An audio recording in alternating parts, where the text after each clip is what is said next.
Isang mapagpalang araw sa inyong lahat. Kami ngayon narito upang pagtalunan ang isang paksang naghahati sa ating mundo. Ito ay ang pag-usbong ng Artificial Intelligence o tinatawag natin na AI. Ito ay isang teknolohiyang may potensyal na baguhin ang ating pamumuhay, na parehong nagdudulot ng pag-asa at panganib. Sino nga ba ang mas tama? Ang nagsasabing ito ay pag-asa o nagsasabing ito ay panganib?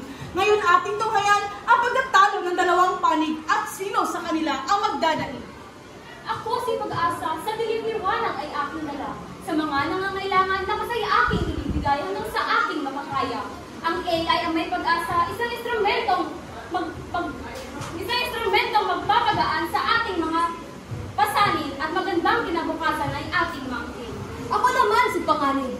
Sa mga peligro nakakubli sa bawat sulok, pagpapaalala ay aking iaalok. Sa aking pananaw, ang AI ay isang panganib. Isa itong banta sa ating kaligtasan at pagkatao'y maaaring masisira. Panganib, bakit ka ba nag-aalala? Ang AI ay makakatulong sa atin sa anumang asta. Mapapadali nito ang mga trabahong masyadong mabigat at nakakapagod para sa mga tao. Makakatulong din ang bagong teknolohiya sa paglutas ng mga problema sa kalusugan at sa pagunlad ng ating bayan. Pag-asa, hindi ka ba nag-iisip? Ano na lang mangyayari sa mga taong mawawala ng trabaho ng dahil sa AI na ito? Paano kung AI ay mawala ng kontrol at magpinsala ito ng masama sa mga taong gusto lamang gumawa na mabilis? Panganib, hindi ba dapat natin tanggapin ang pagbabago? Ang AI ay isang instrumento lamang.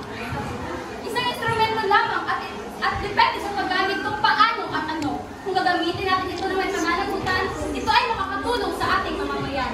Pag-asa, hindi ba masyadong mabilis ang pag-unlad ng AI? Hindi ba tayo handa sa magiging epekto nito sa ating lipunan?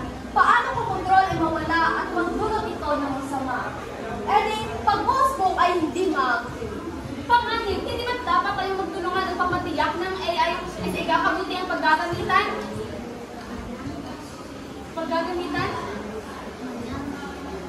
Kailangan ay magkaroon ng regulasyon at batas upang mapanatili ang kontrol sa AI at sa panganib tayo ay makaiwas. Sa palagay ko, parang may punto ang pag-asa at panganib. Ang AI ay isang teknolohiyang may potensyal na magkaroon ng parehong kapahamakan at kabutihan. Ang susi dito ay nasa atin sa paggamit nito ng may pananagutan.